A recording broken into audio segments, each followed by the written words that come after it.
E aí, pessoal, tudo bem? O Linha de 4 hoje um pouquinho diferente, feriado, 1º de maio, dia do trabalho. Então a gente vai fazer uma tabelinha, eu vou falar do desempenho dos times do Rio na terceira rodada do Brasileirão.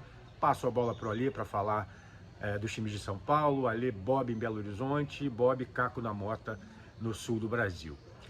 Bom, o domingo reservou um clássico eletrizante, emocionante, Flamengo e Botafogo, Botafogo 3, Flamengo 2. Olha, foi uma trocação, foi um jogo assim muito aberto, muito emocionante, os dois times buscando incessantemente o gol, ninguém se fechando, ninguém defendendo o resultado, até o Botafogo que sai na frente não defende resultado, o Flamengo ameaça uma reação, o Botafogo então faz 3-1, Flamengo 3-2, Léo Pereira numa tarde inspirada, o zagueiro do Flamengo fez 2 gols, mas de fato assim, a gente tem que analisar. E outra coisa, o Botafogo com 1 a menos, né? O Rafael, o lateral, foi expulso aos 5 minutos do segundo tempo, então o Botafogo ficou 40 e tantos minutos com um jogador a menos e ainda assim conseguiu fazer o terceiro gol e segurar esse resultado, segurar o Flamengo, né, que ensaiou uma pressão final para tentar empatar a partida. E aí a gente pode fazer a seguinte análise, não é? A gente tem de um lado o Flamengo com o Sampaoli, ainda em início de trabalho, ainda com o desafio de corrigir principalmente erros defensivos. Ontem ele teve uma questão, o Gerson de última hora não pôde jogar, ele botou o Ayrton Lucas nessa função, continuou com um esquema com 3 zagueiros, ele vem trocando, né? Num jogo ele bota a linha de 4, tradicional, com lateral direito, um lateral esquerdo e 2 zagueiros, e ontem de novo ele vem com esse esquema de 3 zagueiros. O grande desafio do Sampaoli, nesse momento, é acertar a defesa do Flamengo, o sistema defensivo, que não é só quem está lá atrás, né? O Flamengo, nesse momento, não consegue ter aquele perde, pressiona com a eficiência que teve tempos atrás. E por isso vem sofrendo com os adversários. Como eu disse, o trabalho do Sampaoli é um trabalho novo, que está começando. Já na quinta-feira, o Flamengo vai a Buenos Aires jogar contra o Racing, um jogo importante pela Libertadores da América. Então tem pouco tempo para o Sampaoli corrigir essas questões defensivas e ver quem está apto, né? O melhor time que ele pode colocar em campo na quinta-feira. Aí do outro lado a gente tem o trabalho do Luiz Castro, né? Que no início do ano muita gente duvidou. O Botafogo foi o único dos 4 grandes que não avançou à fase final do Campeonato Carioca. Então ele teve tempo para trabalhar. Mais tempo ainda de um trabalho que já começou no início do ano passado. Então essa é a diferença do Botafogo para o Flamengo. Um trabalho que vem se consolidando e um trabalho que está começando. E nesse trabalho do Luiz Castro, né, que a gente tem que chamar atenção a isso, ele consegue potencializar o elenco que ele tem, né? Ele consegue ter uma zaga forte com o Cuesta e o Adrielson, e do meio para frente jogadores assim. Ontem o Vitor Sá fez uma grande partida, o Tiquinho Soares é um centroavante raríssimo no futebol brasileiro, porque ele é forte, ele protege a bola, e quando ele recebe em condições, numa condição clara para finalizar, como foi ontem no terceiro gol, ele é muito frio, então ele não falha.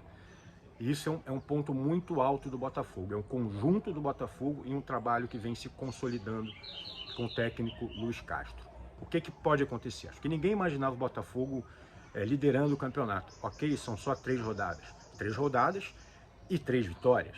Então, assim, é um trabalho bem interessante e acho que com essa continuidade o Botafogo pode pensar em algo maior do que uma vaga para a Sul-Americana, que foi o resultado do Campeonato Brasileiro do ano passado. Quem sabe uma pré-Libertadores seria realmente assim um prêmio para um trabalho bem feito e que não teve o mesmo investimento do John Textor, né, que é o dono, né, da SAF do Botafogo, não teve o mesmo investimento esse ano e ainda assim o Botafogo vai bem. No sábado o Fluminense perdeu aí teve quebrada, né, a sequência de 7 vitórias seguidas no jogo contra o Fortaleza. A gente imaginava que seria um jogo bastante complicado para o Fluminense, porque o Vojvoda faz um trabalho também muito consistente, né, há quase 2 anos à frente do Leão do Pici. A questão é que o Fluminense, pela primeira vez aí nos últimos, desde o título do Campeonato Carioca contra o Flamengo, desde a vitória contra o Sport Cristal. Vamos lá. Primeiro jogo da Libertadores da América. Então, pela primeira vez nessa sequência, o Fluminense não conseguiu impor o seu estilo de jogo, que é troca de posição, mudança de posição, quando perde a bola pressiona, aquele jogo aproximado de muito toque de bola e tal, e um jogo muito vertical. O Fluminense, pela primeira vez, não conseguiu fazer isso. Né? Por quê? Porque foi anulado pelo Fortaleza, que conseguiu jogar de forma muito compacta, é um time muito entrosado e é um time que contra-ataca em velocidade. Né? O Moisés fez uma partida espetacular, o Guga teve muito trabalho, o Bruno Pacheco, pelo mesmo lado ali direito do ataque do Fortaleza, deu muito trabalho para o Guga e para o sistema defensivo do Fluminense, e o Fortaleza acabou ganhando o jogo. E se não é o Fábio, o prejuízo do Fluminense seria muito maior no Castelão, em Fortaleza. O Fluminense agora recebe o River Plate nessa terça-feira no Maracanã. Na Libertadores são 2 jogos, 2 vitórias, 100% de aproveitamento.